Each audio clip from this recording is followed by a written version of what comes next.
पता चला 2025 कहाँ निकल गया। ऐसा लग रहा है कि अभी कल ही की बात है, हम लोग अपकमिंग 2025 की लिस्ट बना रहे थे और अब 2026 की बात होने वाली है। मुझे तो भाई सच में नहीं चला, मतलब कैसे निकला ये साल। खैर जो कुछ भी है, 2026 काफी एक्साइटिंग होगा ऐसा सोच के हम लोग चल रहे थे, लेकिन जब इस पूरी लिस्ट को मैं बनाने बैठा तो आई रियलाइज की कहानी कुछ और भी हो सकती है। मैं किस बारे में बात कर रहा हूं, एक एक करके सब चीजों को डिसाइफर करना शुरू करते हैं। स्टार्टिंग ऑफ विद जनवरी। 1 जनवरी को रिलीज होगा स्ट्रेंजर थिंग्स का फाइनल एपिसोड, जो कायदे से तो 31 दिसंबर को रात में ही आ जाएगा, लेकिन 1 जनवरी हम लोग इसको मान के चलते हैं। एंड ऑफ एन एरा, इसका कौन इंतजार नहीं कर रहा, मतलब सबको जानना है कि आखिरकार क्या होगा। हॉकिंस और पूरी गैंग का अंत। बाय द वे, अगर तुमने रिकैप और एंडिंग एक्सप्लेन नहीं देखा तो जाकर के देख सकते हो, आगे क्या होगा उसका एक्साइटमेंट माहौल बनाने में काम आएगा। फिर 8 जनवरी को आएगा द पिट का सीजन 2। अगर ये मेडिकल शो जो वन शॉट में पूरा बनाया गया है, वो जो पूरा कैजुअलिटी का केओस होता है उसको दिखाने की कोशिश करी गई है with some very striking and brilliant performances, और उससे भी ऊपर जो एक डॉक्टर इमरजेंसी में जो ड्यूटी कर रहा है उसको क्या क्या प्रॉब्लम्स का सामना करना पड़ता है, ये सारी चीजें ये वाला शो काफी परफेक्टली कैप्चर करता है। और अगर तुमको ये पसंद आया था तो इसका सीजन 2 8 जनवरी को रिलीज हो रहा है। फिर 14 जनवरी को 28 years later the bone temple. मैं सच बताऊं, ये वो मूवी है जिसके बारे में मेरे को बिल्कुल याद भी नहीं था। कुछ ही महीनों पहले इसका पार्ट 1 हम लोगों ने देखा, एंड मतलब ऐसा था नहीं कि मेरे को यार पार्ट 2 देखना ही है। इस नोट पे जैसे पुष्पा 1 खत्म हुई थी ना कि कहानी खत्म हो चुकी है, मैं अब इंटरेस्टेड नहीं हूं आगे का देखने में, लेकिन फिर भी इन लोगों ने वो शंकर वाले स्टाइल में 2 पार्ट एक ही साथ शूट कर लिए, तो उन्होंने कहा कि क्यों नहीं पटक दिए जाए 6-8 महीने दूर। तो आ रही है 28 इयर्स लेटर बोन टेम्पल 14 जनवरी। 19 जनवरी को गेम ऑफ थ्रोन से निकलने वाला एक और उसका अंडा, मतलब स्पिन ऑफ कहते हैं जो इसको, अ नाइट ऑफ 7 किंगडम्स की बात कर रहा हूं। इसकी कहानी गेम ऑफ थ्रोन से किसी भी वे में कनेक्टेड नहीं होने वाली है। ये कहानी गेम ऑफ थ्रोन से 90 साल पहले और हाउस ऑफ द ड्रैगन खत्म होने के 100 साल बाद की, मतलब कहीं बीच में कभी फॉल कर रही है। सब कुछ कैप्चर कर लिया भाई, मतलब कोई टाइम पीरियड नहीं छोड़ा इन्होंने। क्यों लिखेगा ऐसी हालत में तुम और मैं भी हो ना, तो अगर लिखने के लिए कोई बोले कि माथे पे चूतिया लिखवा लेता हूं, पागल समझाए, कहानी खत्म कर दूं, लोगों का इंटरेस्ट ही मार दूं, मतलब चल रही है किताब, लिख रहा हूं मैं। खैर 28 जनवरी को वंडर मैन आ रहा है, वैसे 27 लिखा हुआ है लेकिन हमारे इंडिया में 28 तारीख को रिलीज होगा। ये मार्वल की वो सीरीज है जिससे मैं बिल्कुल भी एक्सपेक्टेशन नहीं लगा के चल रहा, लेकिन इसके बारे में कहा जा रहा है कि कहीं ना कहीं डूम्सडे से कनेक्ट कर सकती है, सीक्रेट वॉर से जाकर कनेक्ट हो सकती है, because honestly wonder man Marvel comics का काफी इंपॉर्टेंट कैरेक्टर है। वो क्या है, क्यों है, उसके बारे में तभी बात करेंगे जब ये शो रिलीज होगा। लेकिन 27 फरवरी को आ रही है scream 7। Now I am a scream fan. मैंने बाकी जितनी भी स्क्रीम मूवीज है उनको मल्टीपल टाइम्स देखा है, जितने भी लोग मुझे मिलते हैं उन सबको दिखाता हूं मैं। ये ना वो ब्रूटैलिटी के साथ में एक हल्का फुल्का ह्यूमर भी कैच करती है, which is not meant to be funny, लेकिन वो सिचुएशन ऐसी क्रिएट हो जाती है कि वो हो जाता है। लेकिन मामला इतना इजी नहीं है, क्योंकि इसी सेम डे रिलीज हो रहा है मोनार्क लेगेसी ऑफ मॉन्स्टर्स का सीजन 2, और इसका हल्का फुल्का टीजर हम लोगों ने देखा, which was absolutely mind blowing. इसको देखकर ही समझ में आ रहा है कि ये हर तरीके से अपने सीजन 1 से अब ऊपर जा रहे हैं, बजट वगैरह भी बढ़ चुका है। और जैसे सीजन 1 में गॉडजिला थोड़ा प्रोमिनेंट था, इस वाले को देखकर लग रहा है कि इसमें कॉन्ग का बड़ा रोल होगा। So I am kind of excited for this one as well. फिर 10 मार्च को आ रहा है नेटफ्लिक्स का वन पीस का लाइव एक्शन वाला सीजन 2। इसके बाद 20 मार्च को आएगी Project Hail Mary, Ryan Gosling, Phil Lord, Chris Miller इसको डायरेक्ट कर रहे हैं, जिन लोगों ने स्पाइडरवर्स मूवीज बनाई है, तो इसी वजह से इसको लेके थोड़ा बहुत एक्साइटमेंट है कि आखिरकार इस मूवी में क्या होगा।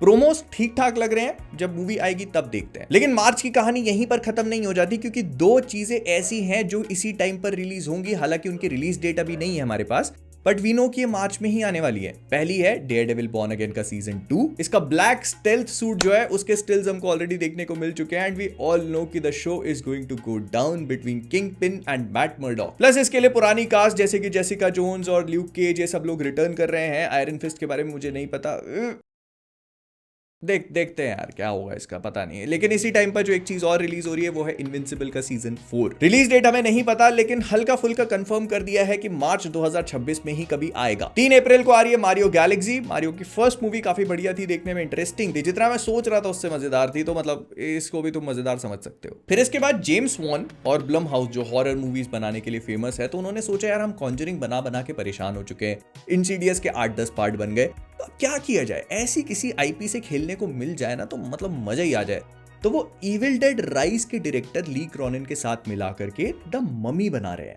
ये रिलीज होगी 17 अप्रैल को और इसके बारे में बहुत ज्यादा इंफॉर्मेशन नहीं है, बस ये कहा जा रहा है कि काफी स्केरी होगी। मतलब जो मम्मी मूवीज हम लोग देखते हैं वो जो एक एडवेंचर वाइब को कैरी करती है ना, ये थोड़ी स्केरी वाइब पे ज्यादा लीन इन करेगी। फिर मई से एक्साइटमेंट शुरू हो चुका है क्योंकि 15 मई को रिलीज हो रही है मॉर्टल कॉम्बैट 2। ये मूवी टेक्निकली इसी साल रिलीज होने वाली थी, लेकिन WB वालों के पास रिलीज करने के लिए तारीखें नहीं थी। वो अपनी खुद की मूवी से क्लैश नहीं करवाना चाहते थे, इसीलिए उन्होंने इसको एक साल, ऑलमोस्ट एक साल डिले कर दिया। खैर आई एम नॉट कंप्लेनिंग, हमारे बिली बुचर इसमें जॉनी केज बन के आ रहे हैं और बाकी जो भी चीजें देख रहे हैं, मतलब वो देख के समझ में आ रहा है कि मॉर्टल कॉम्बैट वो पॉपकॉर्न फ्लिक टाइप की है, देखते हैं क्या रहता है। लेकिन इसी के एक हफ्ते बाद मतलब 22 मई को स्टार वॉर्स का नया एपिसोड, मतलब वो नहीं जो तुम सोच रहे हो, Star Wars Mandalorian and Grogu release हो रही है। अगर तुम लोगों ने मैंडलोरियन के तीनों सीजन तक उसको फॉलो किया इंक्लूडिंग बोबा फेट मेरी तरह, तो तुमको पता होगा कि सीजन 3 में इसके साथ क्या कांड हुए थे। वहां नहीं जाते, मैं कई बार मोहित वस पे भी बात कर चुका हूं उसके ऊपर। लेकिन इस मूवी से उम्मीदें लगाई जा सकती हैं क्योंकि थिएटर में रिलीज किया जा रहा है, तो डेफिनेटली इसका स्केल बड़ा होगा, सारी की सारी चीजें हैं। Plus Pedro Pascal returns as Mando. तो तुम बताना तुम्हें क्या लगता है इस पूरी चीज के बारे में, अगर तुम इसको फॉलो कर रहे हो तो। फिर 5 जून को आ रही है मास्टर्स ऑफ द यूनिवर्स। अगर तुम लोग इस पूरी फ्रेंचाइजी के बारे में नहीं जानते तो बेसिकली 90s में आने वाला कार्टून था ही मैन नाम का। वो तुमने वो हड्डी के ढांचे वाला मीम देखा होगा ना कि I will return with more disturbing facts tomorrow, तो ये वही है। ये बेसिकली इस पूरे सीरीज, इस पूरे शो का मेन विलन स्केलेटोर है। इसकी आवाज मार्क हैमिल भी दे चुके हैं काफी इंटरेस्टिंगली, लेकिन इसका जो प्रोटैगनिस्ट है उसका नाम ही मैन है, उसके बारे में कम लोग जानते हैं, विलन ज्यादा पॉपुलर है। तो ही मैन का ऑल्टर ईगो प्रिंस एडम होता है, जो अपने लल्लू पंजू फॉर्म में एकदम लल्लू पंजू ही रहता है। उसका पेट एक फट्टू शेर होता है, लेकिन जब इसको अपनी पावर्स चाहिए होती है तो ये तलवार निकाल करके ऐसे कुछ चिल्लाता है जोर से, ही मैन करके बोलता है, तो इस पे बिजली कड़कती आके and he turns into he man. और इसका शेर भी एकदम अचानक से अपनी फट्टूपना छोड़ करके और शेर बन जाता है ऐसा। तो ये इसकी पूरी चीज है और इस पे लाइव एक्शन बनाया जा रहा है, काफी लंबे टाइम से काम चल रहा है। फिर 19 जून को आती है टॉय स्टोरी 5। आई नो कि टॉय स्टोरी की मूवीज आगे बनती जा रही है, मैं उनको देखता भी जा रहा हूं, लेकिन मेरे लिए personally toy story ended with the third part. मुझे लगता है कि काफी बिटर स्वीट गुड बाय था। उसके बाद कहानी आगे बढ़ाने की जरूरत नहीं थी, लेकिन विटामिन एम की कमी तो सभी को परेशान करती है, क्या करें। खैर ज्यादा इंतजार की जरूरत नहीं है क्योंकि उससे ठीक एक हफ्ते 26 जून को आएगी सुपरगर्ल। ये DCU की दूसरी मूवी होने वाली है एंड इसको लेकर काफी एक्साइटमेंट है। मतलब सुपरमैन के एंड में हम लोगों ने सुपरगर्ल का कैमियो देख लिया था Milly Alcock, plus Jason Momoa also returns, जो कि एक्वामैन के रोल में नहीं होंगे, ये बनेंगे लोबो। और ये ना सुपरगर्ल वुमेन ऑफ टुमारो की जो कहानी है कॉमिक बुक वाली, उससे काफी हेवीली बोरो करेगी। And if you have read that comic, तुम्हें पता है कि कितनी ज्यादा ग्रिटी, ब्रूटल और वायलेंट हो सकती है। सो मैं इसको लेके थोड़े अपना स्केप्टिसिज्म पीछे रख के और थोड़ा एक्साइटमेंट आगे रखने की कोशिश कर रहा हूं। 10 जुलाई का आएगी मोआना का लाइव एक्शन, जिसमें हमारे Dwayne the Rock Johnson finally हमको माओरी के रोल में देखने को मिलेंगे। यू गाइज माइट थिंक कि भाई इसी दिन के लिए शायद द रॉक ने अपनी बॉडी रॉक जैसी करके रखी थी, बट नहीं, इस पूरी मूवी के लिए बंदे ने बॉडी सूट पहना हुआ है। मतलब माओरी की बिल्ड तुम लोगों ने देखी है तो तुमको पता होगा कि वो कैसा दिखता है। बट मोआना को ज्यादा समय नहीं मिलने वाला क्योंकि इसके एक हफ्ते बाद ओडिसी रिलीज हो रही है। या Christopher Nolan is back with another banger. ये दुनिया की पहली मूवी होगी जो पूरी तरह से फिल्म्ड इन IMAX है। मतलब IMAX कैमरा से शूट करी गई है, उसको अपस्केल नहीं किया जा रहा। Filmed for IMAX is different, filmed in IMAX is different. और मैं इसके लिए एक्साइटेड पता है क्यों? क्योंकि क्रिस्टोफर नोलन ने पहली बार अपनी फिल्म बनाते बनाते कोई भी कैमरा नहीं तोड़ा। पहली बार हो रहा है ये, तो मतलब सेटिस्फाइड तो होगा बंदा। और तुम सोचोगे कि यार इतनी बड़ी मूवी IMAX में रिलीज हो रही है तो इसके तो 2-3 हफ्ते तक कोई मूवी लाइन में लगनी ही नहीं चाहिए। अगले हफ्ते आ रही है इविल डेड बर्न। वो इविल डेड राइज जो आई थी ना, ये उसी का सीक्वल होने वाला है। और मुझे नहीं पता इसमें क्या, मतलब quite literally I have no idea. I just know कि काफी ब्रूटल होगी, वायलेंट होगी, गोरी होगी, क्योंकि इविल डेड है। और फिर तुम सोचते हो कि यार ओडिसी आई है, इविल डेड आई है, तो इसके अगले हफ्ते तो कोई माइका लाल पिक्चर उतार ही नहीं सकता। स्पाइडरमैन ब्रांड न्यू डे को भूल गए क्या? 31 जुलाई को टॉम हॉलैंड का स्पाइडरमैन एक बार फिर से बड़े पर्दों पे झूलता हुआ आने वाला है। And we all know how important that movie is. ये डूम्सडे के पहले वाली मूवी होगी जो कि बहुत बढ़िया सा ग्राउंड वर्क भी सेट कर सकती है। प्लस ये टॉम हॉलैंड के स्पाइडरमैन के लिए एक नई ट्रिलॉजी की शुरुआत करेगी। वो जो ग्राउंडेड स्पाइडरमैन हमको हमेशा से देखना था, शायद हम वो देख पाए, शायद हम लोग वो चीज देख पाए। प्लस डायरेक्टर काफी बढ़िया है, तो मैं एक्शन भी अच्छा एक्सपेक्ट करके चल रहा हूं। सुना तुमने? फिर से बोल देता हूं, प्लस डायरेक्टर भी काफी बढ़िया है, तो मैं एक्शन भी काफी अच्छा एक्सपेक्ट करके चल रहा हूं। और देखो नाम लिया, हाजिर है। 21 अगस्त को आ रही है इंसीडियस द ब्लीडिंग वर्ल्ड। भाई इसके कितने पार्ट आ चुके हैं इनको खुद याद नहीं होगा, मुझे कहां से याद रहने वाला है। मतलब आ रही है तो बता दे रहा हूं। और यहां देखो और भी मूवीज होंगी, लेकिन ना हम उस एरिया में अब पहुंच चुके हैं जहां पर रिलीज डेट थोड़ी सी ड्राई अप हो जाती है। हमको पता है कि मूवीज इस साल ड्रॉप होने वाली है, but since they do not have a concrete release date yet, तो इसी वजह से मैं बस उनको अनाउंस वाला बताता जाऊंगा जो रिलीज डेट पहले है, बाकी बाद में कवर करेंगे। 11 सितंबर को आ रही है डीसीयू की अगली मूवी क्ले फेस। सुपरगर्ल के बाद क्ले फेस, बैटमैन आया नहीं, उसके विलन की पिक्चर पहले आ रही है। The factor that excites me the most is इसका राइटर, इसको माइक फ्लेनेगन ने लिखा है, जो मेरे लिए पर्सनली सबसे अच्छे फिल्म मेकर्स में से एक है। ये हॉरर लिखना बखूबी जानता है। तो माइक फ्लेनेगन ने इसको लिखा हुआ है एंड जितने भी इसके बिहाइंड द सीन्स हम लोगों ने देखे थे, अभी निकल के आए थे, तो उससे लग रहा है कि काफी अच्छा गौतम सेटअप करने वाले हैं लोग and I am liking it so far। फिर 20 नवंबर, सूजन कॉलिंस को हंगर गेम्स की नॉवेल लिखने की जरूरत नहीं है भाई, हर दूसरे साल में एक पार्ट निकाल देते हैं लोग। अभी आ रही है hunger games the sunrise of reaping. नाम से ही समझ में आ रहा है, ये बताएगी कि रीपिंग वो जो पूरा प्रोसेस है उसकी शुरुआत कैसे हुई थी और कहां से हुई थी। मे बी शायद सबसे पहला हंगर गेम हमको देखने को मिले, but we'll see how it goes। फिर 25 नवंबर को आ रही है नार्निया, जो इसके पीछे एक कहानी है, तुम समझो। Later that same evening। मैंने तो रील देखना शुरू करी तो रील देखने लग गया। क्या है बकचोदी है यार, मैंने क्या देखने के लिए फोन, मैंने मैसेज देखने के लिए फोन उठाया था, ठीक है वो रिप्लाई कर दिया। कहाँ जा रही है दुनिया, तो कहाँ थे हम। 26 नवंबर को आ रही है Narnia, but it's not what you think. ठीक है, तुमने नार्निया की पुरानी मूवीज देख ली होंगी एंड यू माइट थिंक कि भाई हाँ वो वाली पूरी lion witch and the wardrobe जो पहली मूवी आई थी वही होने वाली है। नहीं, ग्रेटा गर्विग जिन्होंने बाबी डायरेक्ट करी थी वही सेम इस मूवी को डायरेक्ट कर रही हैं और इस पे इन्होंने अपना स्पिन लेने की कोशिश करी है। And the first movie is going to be Narnia the magician's nephew, मतलब जादूगर का भतीजा।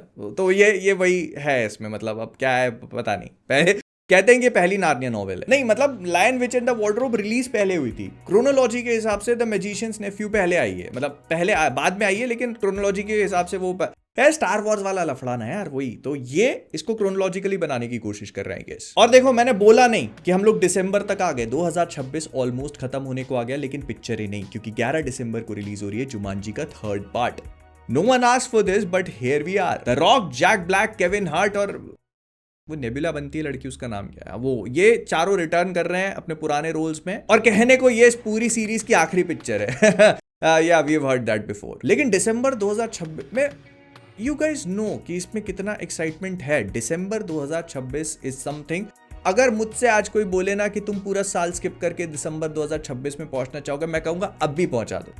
तो इसी वजह से यू नो क्या है इसमें। लेकिन वो चीज आने से पहले 15 दिसंबर को आ रही है गॉडजिला -0 आ रही है भाई। गॉडजिला -1 जिन लोगों ने देखी है, क्या मास्टरपीस थी भाई वो पिक्चर। काफी बढ़िया तरीके से गॉडजिला का जो मॉन्स्टरस साइड है उसको इनकैप्सुलेट कर लेती है। I am hoping something similar from Godzilla -0, लेकिन जब आएगी तब देखेंगे। 2026 दिसंबर में एक बहुत बड़ा क्लैश है, तो उसमें पहली मूवी आती है ड्यून 3, जो कि टेक्निकली डेनी विल्नव जो इस पूरी सीरीज को डायरेक्ट करते आ रहे थे उनके टेन्योर को खत्म करेगी, मतलब उनके लिए ये आखिरी पिक्चर है। लेकिन WB वाले तो आगे बनाएंगे क्योंकि किताबें हैं, किताबें नहीं भी होती तो बनाते रहते। बट या तो ये 3rd मूवी है जो काफी सारी चीजों के आंसर्स देगी एंड आई एम श्योर कि अगर ये किताब वाले डायरेक्शन में जाते हैं तो ये मूवी काफी कंट्रोवर्शियल होने वाली है। लेकिन इसके साथ ही साथ जो चीज उतर रही है मार्केट में वो भी कम नहीं है। 18 दिसंबर को रिलीज हो रही है Avengers Doomsday. Yeah it's finally happening. RDJ as Doctor Doom आ रहा है। RDJ doctor, it's gonna be fun भाई, it is going to be blast, it is going to be magical। मतलब मैं एक्सपेक्ट करता हूँ एटलीस्ट, अगर अब ये इस पे हक दें तो मुझे नहीं पता, लेकिन मतलब आई एक्सपेक्ट समथिंग। और कुछ ही दिनों में हमको इसका पहला टीजर भी देखने को मिलने वाला है, सो we'll see how it goes। लेकिन यहाँ पर कहानी खत्म नहीं होती, क्योंकि 25 दिसंबर को रिलीज होने वाली है नॉस्फेरातु के डायरेक्टर रॉबर्ट एगर्स में नाम रॉबर्ट एगर्स की वेयरवुल्फ। ये इसका नाम थोड़ा सा डिफरेंट है क्योंकि ये उसी टाइम की कहानी है, ये तुमको प्रेजेंट मॉडर्न डे वेयरवुल्फ की कहानी नहीं बताने वाली। ऐसा कहा जा रहा है कि इसमें जो लोग इंग्लिश बोलेंगे ना वो अंग्रेजों की समझ में भी नहीं आने वाली, इतनी खतरनाक होगी। लेकिन यू गाइज नो मी, बहुत ज्यादा नहीं लगता अगर आपकी पिक्चर में एक भेड़िया है, एक इंसान है और एक इंसान है जो भेड़िया बन सकता है। I am excited. इसके अलावा कुछ और चीजें हैं जिनको रिलीज डेट नहीं मिली है, लेकिन हमको पता है कि 2026 में ही आने वाली है। जैसे सबसे पहले आता है विजन क्वेस्ट, ये मार्वल का एक और शो होगा जो वो पूरी वंडा विजन, एगाथा ऑल अलोंग और ये 3rd विजन क्वेस्ट, इसमें पूरा रोबोट्स, AI, जादूगर सबका कहानी को खत्म करेगा। प्लस अल्ट्रॉन रिटर्न कर रहा है, जेम्स स्पेडर जो है वो लाइव एक्शन में हमको दिखेंगे पहली बार MCU में। फिर आ रही है क्रूएला 2। क्रूएला 1 मुझे काफी पसंद आई थी, क्रूएला 2 से भी कुछ वैसे एक्सपेक्ट कर रहे हैं। स्ट्रीट फाइटर की एक लाइव एक्शन मूवी बन रही है जिसमें इन लोगों ने आदि WWE को कास्ट कर लिया, विद्युत जामवाल भी है उसके अंदर। फिर DCU का एक शो है जिसके बारे में we have not talked about enough, लेकिन जब आएगा तब बात करेंगे। मैं बात कर रहा हूँ लैंटर्न्स की। ये डीसीयू में ग्रीन लैंटर्न्स और बाकी शायद होपफुली दूसरे लैंटर्न्स को इंट्रोड्यूस करवाने का काम करेगा। इसमें हमको हैल जॉर्डन और जॉन स्टीवर्ट देखने को मिलेंगे, सो या लुकिंग फॉरवर्ड। फिर पनिशर का एक स्पेशल भी अनाउंस्ड है अगले साल के लिए, वो कब आएगा ये भी देखना है। Most likely Spiderman brand new day के पहले कभी ड्रॉप होना चाहिए। फिर एक्समैन 97 का सीजन 2 आने वाला है। सीजन 1 काफी इंटरेस्टिंग नोट पे खत्म हुआ था, टाइम ट्रैवल वगैरह हो, स्पॉइलर अलर्ट, मतलब थोड़ा सा कुछ खतरनाक हुआ था इसमें, तो अब एपोकलिप्स को लेके आ रहे हैं। फिर ब्लेड रनर 2049 और 2099 तुमको पसंद आई है, तो ब्लेड रनर 2099 का एक शो आने वाला है प्राइम पे। फिर द बॉयज पीछे कैसे रह सकता है, वॉट राइजिंग जो एक प्रीक्वल शो है, मतलब स्पिन ऑफ, वो भी आ रहा है इनका। इसमें वो होमलैंडर का बाप को सोल्जर बॉय देखने को मिलेगा और कह रहे हैं कि मर्डर मिस्ट्री। देखते हैं इस पे बात, भाई क्यों मैं बोलता हूँ, आएगा तब बात करेंगे। फिर रेसिडेंट इविल की एक लाइव एक्शन मूवी बन रही है, तो वो भी दिखाई जाएगी। उसको कहा जा रहा है कि उसमें एकदम ये फिर से इन लोगों ने रिबूट मार दिया, मतलब गेम के कोई कैरेक्टर नहीं होंगे, सब नए कैरेक्टर होंगे, फिर रिबूट भी मार दिया, तो क्यों ऐसा मैं जानना चाहता हूँ, लेकिन देखते हैं। फिर ब्लू आई समुराई का अगला सीजन, जिसके लिए मैं बहुत एक्साइटेड हूं। मेरे को सीजन 1 काफी पसंद आया था, तो सीजन 2 देखने का मतलब मजा ही आ जाएगा। और स्माइल 1 मेरे को पसंद आई थी काफी, स्माइल 2 मिड, स्माइल 3 के लिए एक्साइटेड तो नहीं बोलूंगा, मतलब देखेंगे जो होगा। तो ये थे 2026 की अपकमिंग मूवीज और शोज। आई एम श्योर मैं इसमें से बहुत कुछ मिस कर रहा हूंगा, लेकिन कुछ चीजें ऐसी हैं जो मुझे लगता है कि 2026 में नहीं आने वाली हैं, 2027 में आएंगी, इसीलिए उनको मैंने यहाँ पर इंक्लूड नहीं किया। बट तुम बताना कि तुम पूरी ये जो लिस्ट है इसमें से सबसे ज्यादा एक्साइटेड किसके लिए हो, एवेंजर्स डूम्सडे को छोड़ के, स्पाइडरमैन को भी छोड़ के, ऑडिसी को भी छोड़ के, ड्यून 3 को भी छोड़ के, इनके अलावा किस चीज के लिए एक्साइटेड हो? चलो देखते हैं ना। बाय। लाइक सब्सक्राइब, लाइक बोल रहा हूँ।